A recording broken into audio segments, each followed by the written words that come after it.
You're listening to Mimir, the podcast for aspiring entrepreneurs, with me, your host, Maddie Kelly. Each week, I dive deep in my interviews with successful founders to leave you with the tools necessary to build your dream lives. So get ready for some kick-ass advice.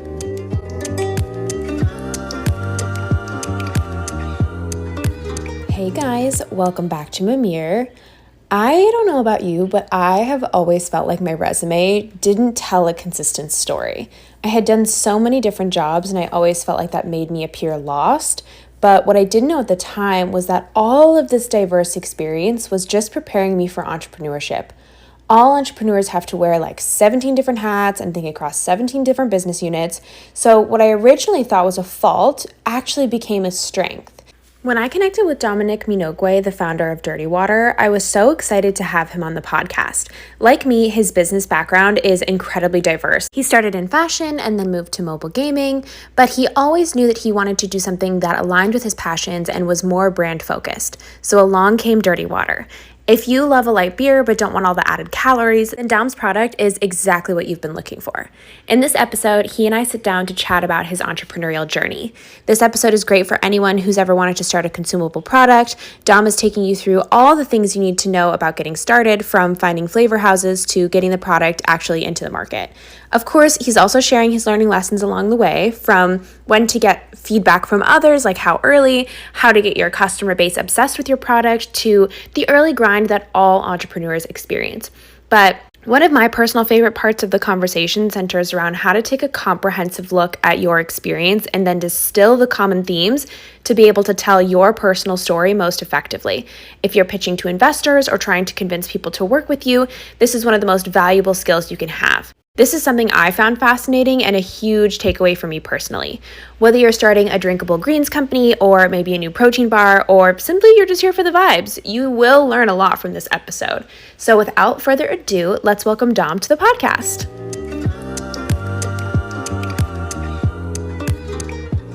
Dom, welcome to the podcast. Thank you for being here. Thanks, Maddie, for having me.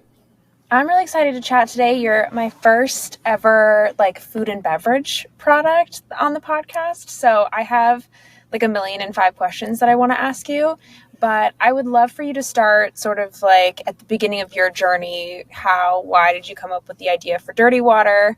Also, I should say thank you for sending me some. I tried it and it is truly the most unique flavor I've ever had. So I want to hear all about it. Thanks, Maddie. Yeah. For me also, it's my very first food and beverage sort of thing. So there was a lot of learnings along the way.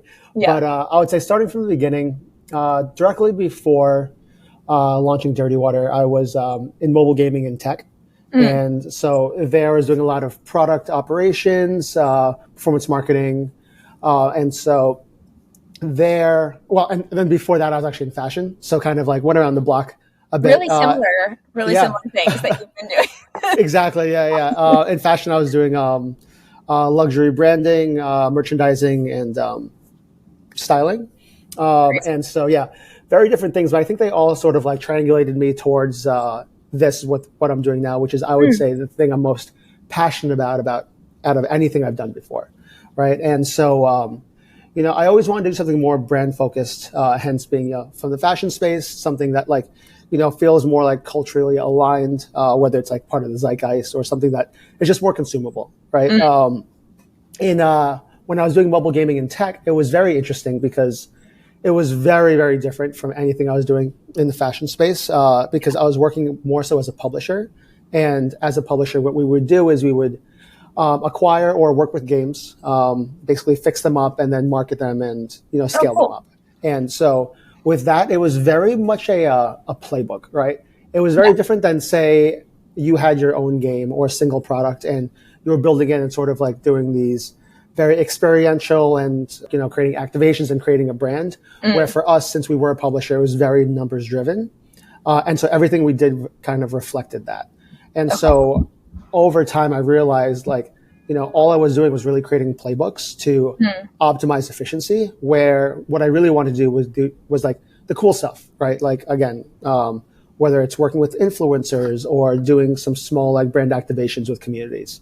And I was really missing that part from tech. And I know there are things you could do within the tech sector that feels more aligned with that. But for me, what I really wanted was something really physical and something that, people could really hold on to, repeat purchase. And so out of all of my ideas throughout time, I think this is what stuck the most, and this is what I really wanted to kind of go forward with. And so the concept of dirty water for me kind of actually went back to when I was in tech. I was working these very long days, and after my days, I would come home and I would crack open at the time a Bud Light. Yeah. And so that was my day to day. It was every day just coming home and unwinding with a light beer. But at the same time, I was being a little bit more health focused. When I was at bars, I was drinking more vodka sodas. And so I wanted something that almost felt like a vodka soda, or not necessarily felt like a vodka soda, but more health forward like a vodka soda. Yeah. So to say, like lower cal, lower sugar, lower carb, but like almost with the same sort of dopamine effect that you would get with a light beer. Yeah. And so that's kind of what started the concept. I eventually found out about hard seltzers, fell in love with them. And then, so for a number of years, I was drinking them. But then after a number of years, I was like, no one's really doing what I originally set out to do, which was create a single flavor, single SKU hard seltzer or vodka soda or whatever it is. That was more beer adjacent. And so I was like, it's been 4 years. No one's made it. So I guess that's enough information to say, it's stood the test of time. Let me just make it myself. Yeah. No, it's really interesting. I'm also curious, were you the type of entrepreneur that had like a million ideas in their notes app for businesses, or was this really like born out of a specific need? Oh yeah, I definitely had a lot of business ideas, and even like talking with other friends who were aspiring entrepreneurs, kind of giving them, different ideas of, oh, is this your passion? You could do X, Y, Z. You could consult. You could start like, an agency. You could do this and you could do that. And I think like, I've had so many ideas along the way, but I think at the end of the day, they were all ideas that I wasn't necessarily passionate about. It was just things that I think, oh, this could generate revenue pretty quickly, right? And so this is funny because I think this is the least direct path towards monetization out of any of the other things I've done. And so it's the opposite, right? It's like people ask me, oh, well, you're doing this to make money. It's like, yes, but if I really wanted to make money, I'd be doing other things that are much more higher ROI. Yeah, like I think about, you have a lot of experience in branding and marketing. Like, yeah, you totally could have started a consulting business and you could have been making money like almost immediately, but there's something to be said for the drive. Actually, I was just recording a solo episode, and this is one of the things that I talk about a lot is like your heart really has to be in the business in order for you to do it, because the entrepreneurial journey is so hard and there's really like not a blueprint for any of this, and you're kind of like making shit up as you go.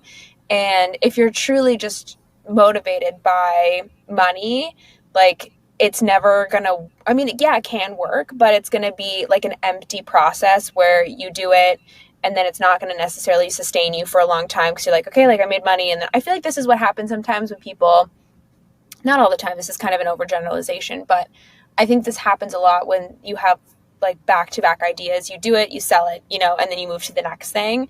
But to have a real passion project and something that you're really obsessed with and that you think about all the time, and that's like, also, I think it comes from having been born from your specific needs. So like you already kind of know that there's a target audience for this. And I think something that's also cool about your business is you're probably speaking to like a very specific individual, I would imagine. Right, exactly. And I think, it's funny. Growing up, it was like, oh, if you want to make money, you have to become a doctor, you have to become a lawyer, you have to do X, Y, Z. And now I think we're in such a opportune time in just like, I guess like human history where like anyone who has a passion on something can make money from it, whether it's content creation, streaming, there's so many ways. Like if you're the best out of something, or if this is really what you want and you put your full heart into it, you can make money that way and you can make a living that way. And I think that's so unique and such a fun thing about the time that we live in now. It's like everyone can be their own sort of like entrepreneur if it's something that they really have their heart to. Because like to your point, right, if it's something that you're just in it to make money, any small sort of like tick in the road or like, anything that kind of like stumbles you up, you're going to really reconsider why you're doing this. Where if it's something you're really passionate about, like for me at the end of the day, if I got acquired tomorrow or if someone bought me out to like help and like, put me on salary and, do this. And that's how I was getting paid to do it. Right. For me, it's the same goal, which is getting this product down to the public. Yeah. And so I think that is like a very strong key. It's like, okay, how much does this mean to you? What are you willing to sacrifice to get that, across the line? 100%. And I think COVID really like unlocked this idea for people where they started to realize that they didn't have to go the traditional route, which I think is something to be said about our parents' generation, where like, oh my God, anytime I talked to my grandma, it was like, oh, you should do this because it makes a lot of money. And it's like, when COVID happened and you almost started to realize that the quote unquote stable job that you had actually wasn't all that stable, like you could be laid off essentially at any given time. And then people are like, well, if that's the case, then I can kind of do whatever the fuck I want. And people started to realize that they could monetize their passions and that there's another way of living. And like, that's really what gets me excited about entrepreneurialism is I think it ushers in this amazing, like new future of work where we're all driven by fulfillment and purpose as opposed to just like, what pays the bills. Like my worst nightmare is the idea that life is just you wake up, go to work, and then you die. Like, Right. No, absolutely. Yeah. So I have a question. I'm curious what your experience has been like. Like, I don't know anything about what it's like to start like a food and beverage company. Like, do you have to find a lab? Like, did you start making your own formula at home and then found a manufacturer? Like, what is involved in that process? I guess, like, if somebody were to be starting one today, where would they have to start? Right. So, going into anything that you have no idea where to start. Again, we are very fortunate to have a thing called Google or now ChatGPT. Or TikTok, whichever you prefer, whichever your preferred search method is. We have like a really good outlet for that. And so, you could do a lot by, just a quick like search, right? And I think for me, the biggest thing when like going into any industry or any conversation is I don't have questions until I actually know what I'm talking about. Because before that, it's just like, it's just, you don't know what to ask, right? Empty. Like, it's like, what am I supposed to be asking here? What am I supposed to be contributing to the conversation? Yes. And so the first thing is like getting to those points of like those inflection points of, okay, these are the questions I have. And then, getting deeper and deeper questions. So the first question was, how do I start a hard seltzer brand or how do I start an alcohol brand? Yeah. Right. Thankfully for me, there was two paths here. One, obviously the operational side of, okay, how do I actually start it? But two, there was this one strategic component that an old co-founder of mine, he's actually been in the alcohol business, but on the strategy side as an EIR. So he was able to help me sort of on the strategic part. But that didn't really help me at all when it comes to like formulation, getting it made. And that's like the most important part. It's like, as someone who has been in like, strategic shoes, it's like, okay, I don't need help with branding, marketing, brand identity now. I just need help with like getting this made and bringing it out to people. Like the physical product. Right. Exactly. Like, it's like, what's step one? Like, how do I get this in my mouth right now? But yeah, the very first thing was like, okay, how do I guess, get it made? Just period, right? You hear a lot of stories of people starting like their food and bev brands in their house, which is definitely one way to do it. But I think there's always this point where, okay, well, you made this, it's tasty. Now you have to make it shelf stable, FDA approved, and all these things. And so to get to that point, you have to work with a flavor house or a lab. Okay. And so I just skipped my home brewing step and just went straight to a lab. And so, they're called flavor houses. And what they do, they're very specific. They could do anything from like, if you want to make a perfume, a Pop-Tart, like a home frozen dinner, or like, in my case, a hard seltzer. Interesting. You work with them and you give them a brief on what you want. If you have something for them to taste, that's great. If not, it's kind of like this nebulous back and forth, which mine was. And all you do is really say, okay, for me, for example, I want a hard seltzer that has notes of, in my case, it was like pear and lemon, I think. But I want it to taste more like beer, but I don't want it to taste actually like beer, but I don't want it to taste sweet and fruity like a hard seltzer. I want it to be like low cal, like 0 carbs, 0 sugar, no added sugar if possible, no monk fruit, no stevia sweetener. I don't want notes of this. I want notes of like these things. And so you work back and forth a lot. To kind of get hopefully an ideal thing if it's possible to be done. And at the end of the day, ideally something shelf stable too. So that process alone, which was very early stage, like step one of like many steps. That Yeah. took about 10 months of like just back and forth of samples.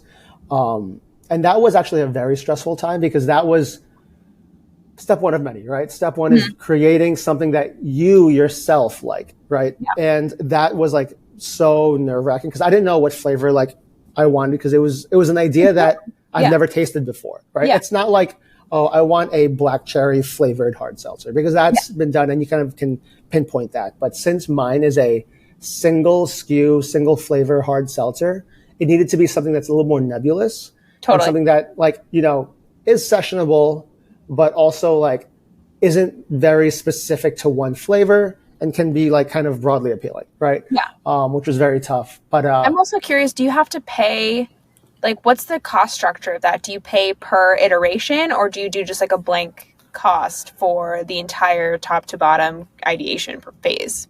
I shopped around a lot. It really depends on who you go with. So for me, thankfully, it covered the whole thing, my upfront cost. Some of them were like, oh, if you pay per iteration. Some of Okay. them were the first three are included, and then after that, every iteration is X amount of money. So Okay. it really depends on who you choose.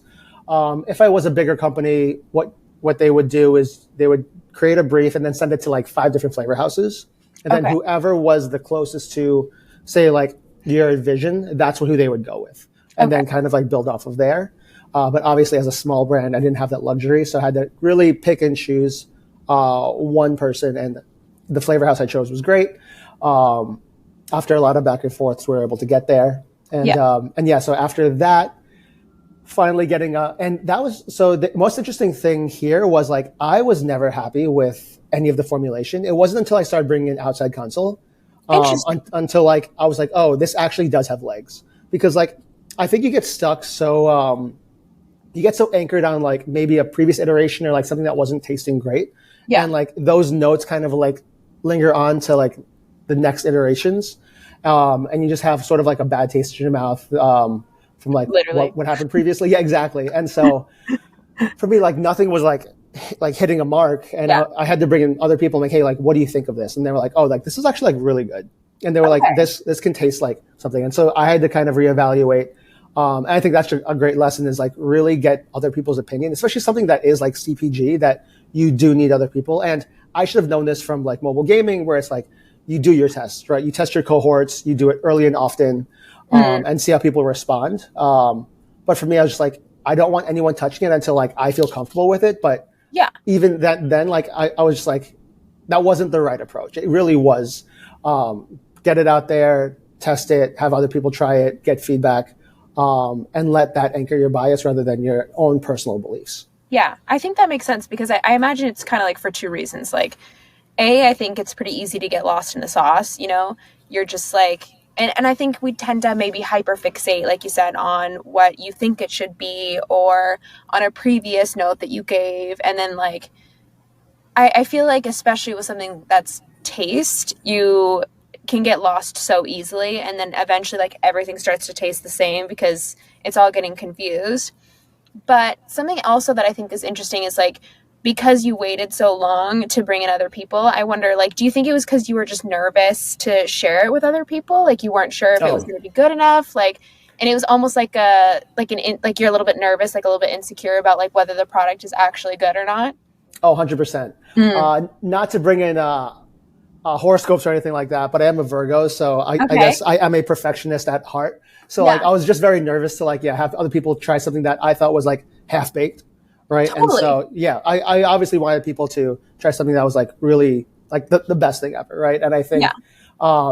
think it's never going to be the best thing ever for everybody, right? So like just having it out there and just having people try it like 75% and something along the way was very, very helpful. Yeah, I think this is really applicable for anyone listening because no matter what industry, no matter what business you're starting, there's to me like a couple crucial points. Like, I think early stage ideation in terms of like what the actual idea that you're building is, I think is important to keep quiet because that I think could probably kill a lot of good ideas really quickly just based on like other people's opinion, especially if you're not talking to the right people in your life.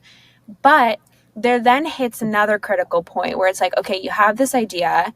It doesn't necessarily like what is full baked? Full baked maybe is never actually achievable because consistent iteration is just a part of startup and a part of entrepreneurialism. But there does need to come a crucial point when you start to ask people for their opinions. And like, even where I'm at with my co-founder, like I'm scared to talk about our business idea with anybody because like, I think honestly, I'm still trying to wrap my head around it and I'm still trying to like figure out what it is, but we have an idea, we know what it is. I think just because like the nature of our role is sometimes because we like understand so much of the product and like we are so deep in the weeds, sometimes it feels scary to talk to other people about it because like I think at the end of the day, it's just because I don't have all the answers to all the questions. And because I don't know what questions I'm going to get asked, I'm like, I don't know if I want to talk about it. Yeah, I think that's actually a very interesting point because, and talking about, being in the weeds. And I think this is what gave me a small advantage,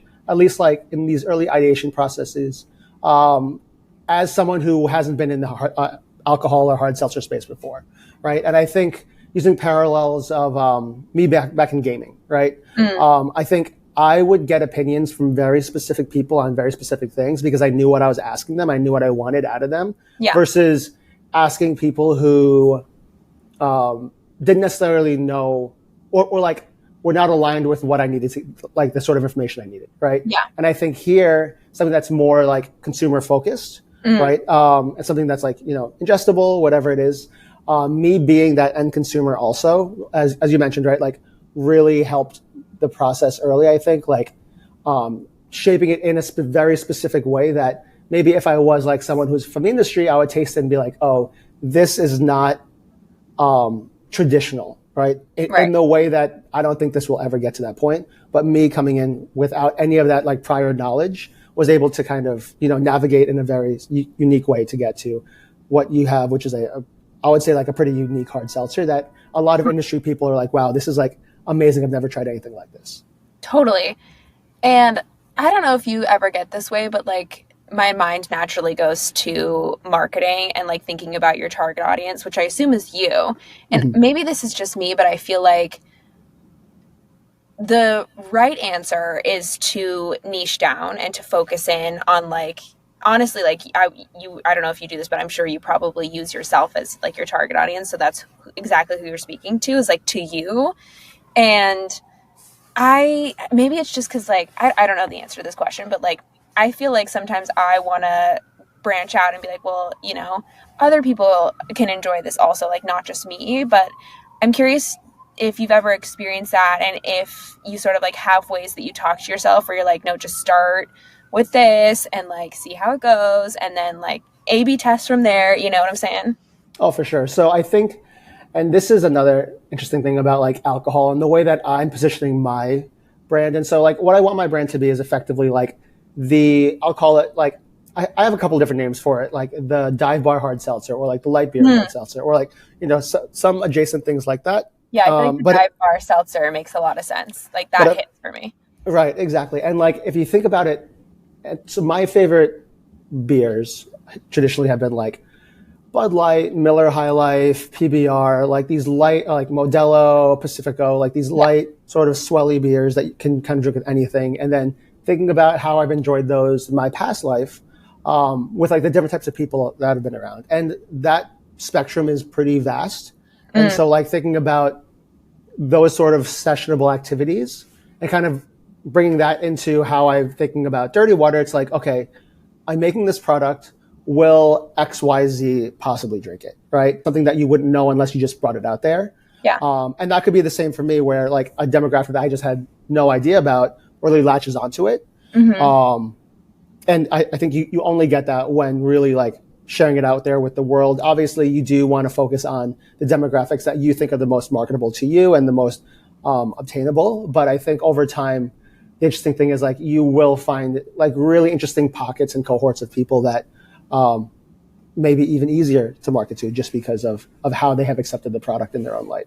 Yeah. I mean, that's what I love about marketing is like, it's really just about testing a theory. You're just like, I think these people would resonate with this messaging on these platforms. And so I'm going to try it and see how it goes. And then, you check the data, and then you're like, okay, well, this kind of hit and this didn't, and then you're so like, okay, I'm going to tweak now and like tweak again, and then you just use data to find interesting tactics. Like for my 9 to 5, we for some reason found out that like a lot of churches check our website, which is random because that's like not who we're selling to at all. And like we're like, okay, well, why does that keep happening? You know, like, and it's just, you just find these interesting little nuggets of information that you can sort of mull over and then use to make informed decisions based on what comes next. And I think that's so great because it takes the pressure off. It's a more like tangible way to try and like market your product without having to stress so much about if it's going to work or not. Oh, for sure. 100%. I'm also curious, how did you come up with the name? I love the name. I think it's great.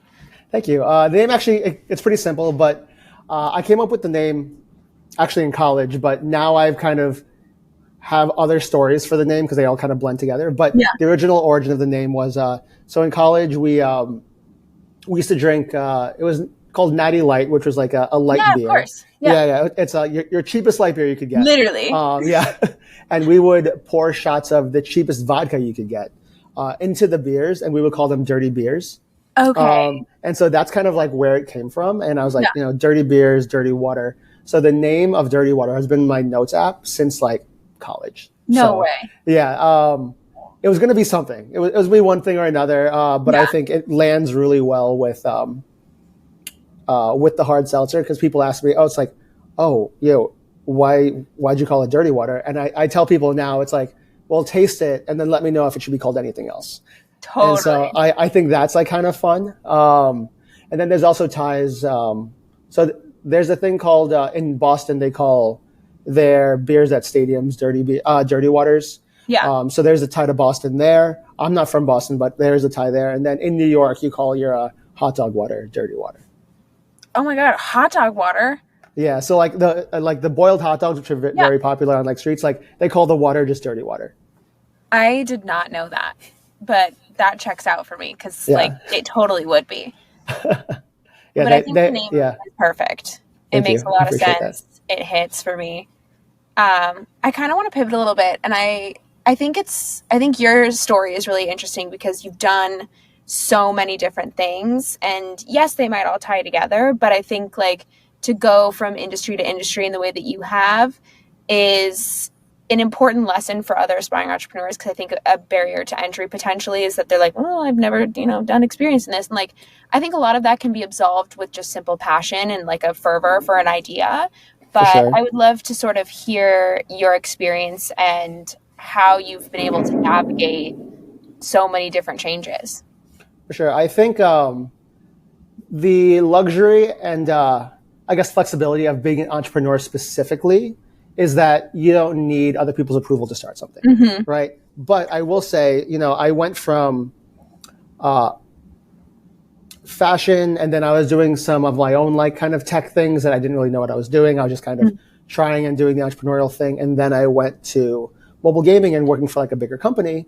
And so I needed to sort of explain how I could be fit for this role, even without expertise. I think that's something that people have trouble kind of like relating from, maybe whether it's like hospitality, right? Whether you're like a server or if you work retail, and like how does that translate to this thing you may want to do, which is like tech or like gaming or like whatever it is. It's unattainable. And I think people think it's unattainable, but I think everyone who is good at their job, right? And by good, I mean like you go in, you put your best foot forward, you are a good employee at the end of the day. There are things that really do translate from one place to another. And I think a perfect example for me, right? I was doing retail, I was doing styling, I was doing merchandising, and I eventually translated that to mobile gaming. And the mobile gaming that I eventually started with was more UI, UX, product marketing, and then like a little bit of product. And so the way that I was able to sort of breadcrumb from retail to that was pattern recognition, right? And I think that's the first thing that was like, and I think the hardest thing is people figuring out what they are actually good at and kind of how to translate that into like, verbiage for a resume. Yes. And I think pattern recognition was like one of the main things of like talking about even though I was a stylist, and one of the main things is working with different body types and different personas, Yeah. right? And seeing, okay, well, this person, I could tell off the bat that this person's going to do X, Y, Z. They're going to react well to me doing this, not well to this. They're going to like if I put these few things together. They're going to travel the store this way, right? And so like all these things that you can consider like UI, UX, like how are people going to react to even like how the store is navigated, right? Like and that's merchandising, right? Like how people enter the store, they enter from the left, they travel, the jeans are in the back because as a guy, that's what they go in for. And so the jeans are all the way towards the back. So they have to travel through everything else and go into that, right? And so thinking about that, and then also, using that pattern recognition of, I've done this a million times. I've styled so many people, and you're going to like this, this, and this. And the highest conversion, get the highest cart size is by sharing them, these sorts of things together. Being able to kind of tell that story and say, this translates one-to-one to a digital space. It took me a while to get there, to kind of figure out how I can shape my resume to go from something completely unrelated to another. But once I got there, then it was like much easier to sort of like unravel like a lot of other things that I thought were great attributes of what would make me a good employee.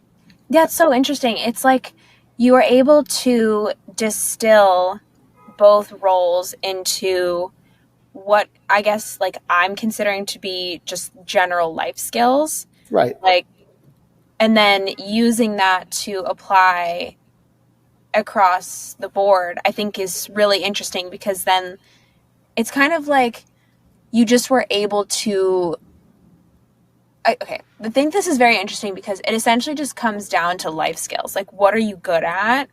And that can be applied in a multitude of spaces, right? Like, I am like a super go-getter. Like, anything you put in front of me, like, I will do, and I will do like to the best of my ability, and because I like love to exceed expectations. And that applies because I feel like I kind of relate to you a little bit. Like, I worked in retail, and then I worked in project management, and then now I work in tech, but I'm also a co-founder, and I also have a podcast, like, and how those things like actually connect, it seems confusing. Like, and I think I've always struggled with my resume for this reason, because it does seem like a confusing story. And I'm like, but when you get me into the interview, it all makes sense. Like, you'll see it, and I feel like I can explain it better in person. But the way that you describe it, in the simplicity of like just distilling the roles down to their basic form, and then figuring out how you as a person and your personality traits connects them, makes a lot more sense than trying to like one-to-one the responsibilities of the role. Right, exactly. I think, relating that to how I am now, one of my, as a founder, it's in the beverage industry, one of the hardest things to do is it's door-to-door sales, right? You need to like, go door to door and like kind of pitch the world on your product. Everyone has a different temperament. Everyone has different priorities. And so for me, I was never the best seller, so to say. And my selling attributes were being able to talk about the product knowledge, and then also pattern recognition, right? And being able to bring those together and doing repetitions, and then being able to figure out what works well, and then, saying that sort of like script over and over. And I think that's what's helped me, is getting over the learning curve of like trying it the first time, trying it the second time, fumbling over your words, and like, eventually getting to the point of like me being comfortable going into a place, knowing exactly what to say, knowing depending on what their feedback is, I have like a couple different ways to pivot. And it is just like, tried and true repetitions. I think that could probably be said with anybody and anything. Just try something enough and you will like get there. Yeah. And I think entrepreneurialism, so much of it is sales. Like, no matter what your business is, you're always selling it all the time.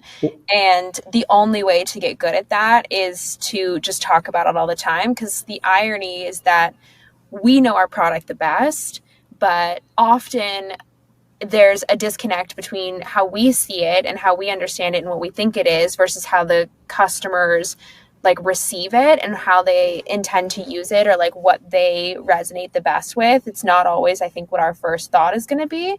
And the only way to figure that out is to just consistently talk about it and try, which, like, the other irony is that initial getting over the fear of talking about it. Yep. But it's like the most important thing. I realize that a lot of entrepreneurialism is just like talking about your product. Exactly. Yeah. Like talk about different ways. Like, and I think like what I had trouble with very early was talking about the product like everybody was educated in the space, Yes. right? And I think that's like the hardest thing of how I'm trying to like reposition my pitch in the story, and I'm still kind of working on that, right? Because for me, I go in and I say, this is a hard seltzer like no others, and then they're like, well, I don't really drink many hard seltzers. That's like, okay, well, let me take a step back. Most hard seltzers do this, this, this. Beers do this, this, this, and mine does something that's in the middle, and they're like, okay, so Yeah, so like cool story, bro. yeah, so that kind of also ties into like my immediate demographics of like needing to educate the customer as little as possible and them understanding the value prop. And I think that's something that helps along the way too, in choosing like who I want to message towards. It's okay, I'm messaging towards the people who understand the product already, understand what they love and don't love about the current situation, and then kind of show them what I have and how it's different than the others. Where like, I know, going to different markets, like I'll have to educate people on. So for example, hard seltzer is really, really big in the States, right? Or at least like certain pockets. But if you go to other countries, they've never heard of a hard seltzer. They don't even drink seltzer to begin with, right? And so like this over there, you'd have to completely re-envision like how you position the product of like, oh, this is not the dive bar hard seltzer because the dive bar, we don't know what this is, right? So it's like, it's very interesting of depending on who you're talking to and like how you even want to like, spill the words. And like, it's funny. I still like calling it the dive bar hard seltzer, but there was one bar I pitched to and I'm like, yeah, this is the hard seltzer. I think it would really work really well here. I call it the dive bar hard seltzer. And they go, we're not a dive bar. We're not interested. And I'm just like, didn't mean to offend you. Yeah. But you have a pool table in the back. You have cheap beer on the menu. And, but yeah, no, like that also comes down to like kind of knowing who you're talking to and like knowing how they like kind of receive it. Yeah, totally. I mean, at work the other day, I learned that one of our sales guys sent like a wine gift to a potential client. And he didn't understand why they were like offended that we sent wine. And I was like, what brand did you send it to? And he was like, Dr. Bronner's. And I was like, bro, Dr. Bronner's is like a Mormon brand. Like they don't drink alcohol. I was like, how did you not know that? Like literally their labels are all Bible verses and like telling the story of Mormonism. I was like, hello? But it does. It's really like, who's your target audience? I think so. That's actually a very big learning that I had very early in my just entrepreneurial journey. Was like, I always when I was very, very young, I always tried building with the thought of scale in mind. It's like, totally. At the highest level and highest scale, would I be doing this thing? And so thinking about like, perfect example is sending out gifts, right? It's like, I'm going to create an email list. And everyone's going to get this gift and it's going to be shout out to everybody. But that's not how you build a business. Building a business is really going one-to-one, combing through every single person, personalizing every single thing. Even though that's not what you're going to do later on, that's what you need to do now to really get the business going. I think that's something that I wish I knew when I was way younger was like, do the hard stuff. That everyone says that, right? Like do the hard stuff, do the really grindy things that people don't like, don't want to do, right? Or something that you don't think is meaningful. And I think for me, right, going to every single bar, chasing like $100, $200 check, right? In the grand scheme of things, that may be very small, but now for me, this is brand building and kind of exactly what it needs to be at this time and place. And, as time goes on, as time scales, I'll be able to solve for like a lot of those pain points. But right now, doing the things that are more one-to-one to every single customer, knowing them by name, knowing exactly what their quirks are and kind of appeasing each person because that goes so much further now than later. Totally. And I think there's something to be said for no matter what industry you're in, when you're at the early stages of your business, like they call it a grind for a reason because it is. And like, I think that's probably the one consistency across any like solo entrepreneur is that you will have a period of hard grind and you don't have the luxury to like, necessarily optimize for efficiency because you're optimizing for results, not for like making your life easier or like skipping past the shit that's a pain in the ass. Exactly. Yeah. And I think being in fashion, that's helped me a lot here with like white glove servicing, right? Just like giving people exactly what they want, or even more than what they thought they wanted. And I think that's been able to go like a long way of me being able to communicate in an effective way that makes them feel like maybe better than some other brands do. 100%. Well, I think that's the perfect place to close. Dom, thank you so much for your time. This has been an amazing chat. I hope it helps anybody out there who's interested in a CPG product because it's hard work. Well, Maddie, thanks so much for having me. And yeah, I hope everyone enjoyed the chat and follow your dreams. Thank you so much for listening to this episode. All the links to connect with Dom are in the show notes. I hope you all have a very happy holiday coming up. I wanted to let you know that we will not be having an episode coming out on the 23rd, as I will be enjoying a lovely Christmas with my family, as I hope you all are as well, or maybe you're going on vacation. I don't know. Anyway, we're not having an episode coming out on the 23rd. I'm enjoying my holiday break, and I hope you guys are too. But if you guys are enjoying the podcast, please hit that 5-star rating. And it would be the ultimate Christmas present for me if you guys left a kind review. They bring me so much joy to know that the content is hitting where it's supposed to hit and that you guys are really enjoying it. And I always am open to feedback. So if you have any, please comment them in the reviews. And if you have questions you want answered, please comment them and I will answer at the end of the episodes. If you're looking for more from me and Mimir, follow me on social media at HiMaddieKelly or check out my YouTube channel. You can also go to my website, mimir.ink, for contact info, partnership opportunities, and key takeaways from all of the episodes. Happy holidays, and I will see you guys back on the 30th.